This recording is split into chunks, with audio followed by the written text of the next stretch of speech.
12 तारीख को दीपावली का प्रकाशोत्सव रहेगा। 12 तारीख को भगवती महालक्ष्मी का प्रादुर्भाव हुआ था। इसी अमावस्या तिथि में भगवती लक्ष्मी समुद्र से उत्पन्न हुई थी। अर्धरात्रे भवत्येव लक्ष्मी आश्रयितुम गृहाण अतः स्वलंकृता लिप्ता दीपैर्जागरुज्जनोत्सवा।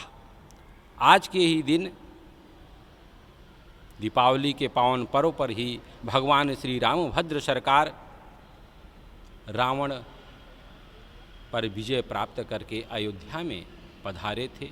अवधवासी बड़े धूमधाम से दीपमालिका प्रज्वलित करके भगवान का अभिनंदन स्वागत किया था। और महालक्ष्मी का जन्म दिवस प्राकट्य दिवस भी इसी दिन मनाया जाता है। समुद्र से भगवती लक्ष्मी का प्रादुर्भाव इसी अमावस्या तिथि को हुआ था।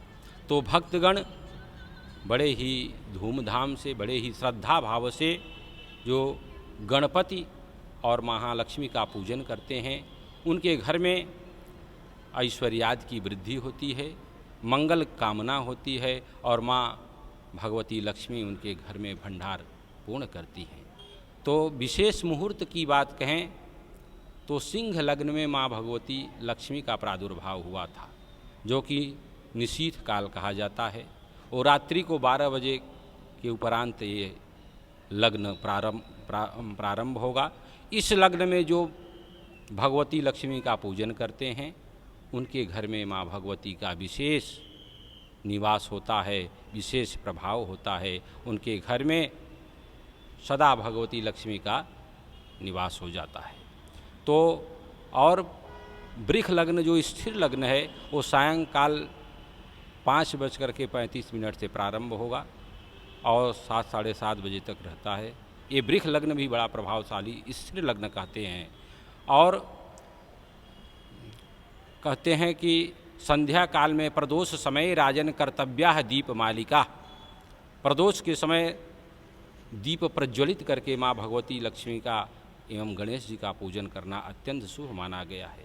जो भक्तगण श्रद्धा भाव से विघ्न विघाताय कृतम मंगलम शिष्य शिक्षाय निमग्नात् भगवान गणपति का पूजन करते हैं, उनके घर में सदा निर्विघ्नता बनी रहती है। और माँ भगवती का जो श्रद्धा भाव से पूजन करते हैं, उनके घर में माँ भगवती पूर्ण रूप से विद्यमान रहती हैं और सकल मनोरथ को पूर्ण करके ऐश्वर्यादि की वृद्धि करती हैं, मंगल की कामना करती हैं।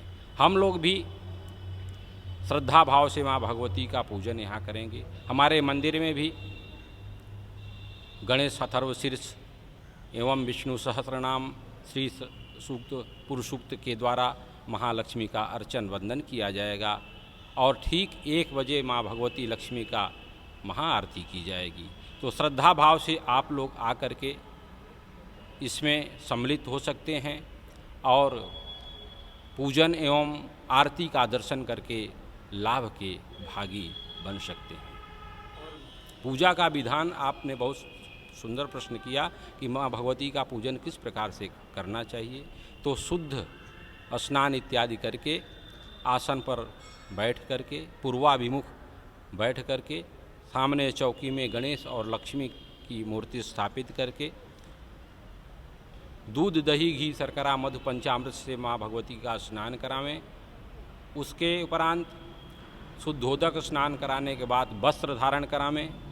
गणपति जी को यज्ञोपवीत धारण करावें और कुमकुम चंदन इत्यादि से माँ भगवती का तिलक करें और माल्यार्पण माँ भगवती लक्ष्मी गणेश को माला पहनाएं।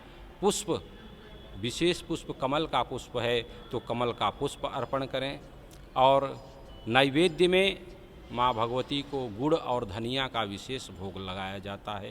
कमलगट्टा उनको अत्यंत प्रिय है तो कमलगट्टा उनको चढ़ाना चाहिए और श्रद्धापूर्वक मिष्ठान जो भी प्राप्त हो जाए माँ भगवती को फल और मिष्ठान से भोग लगा करके खील बतासे अवश्य चढ़ाना चाहिए।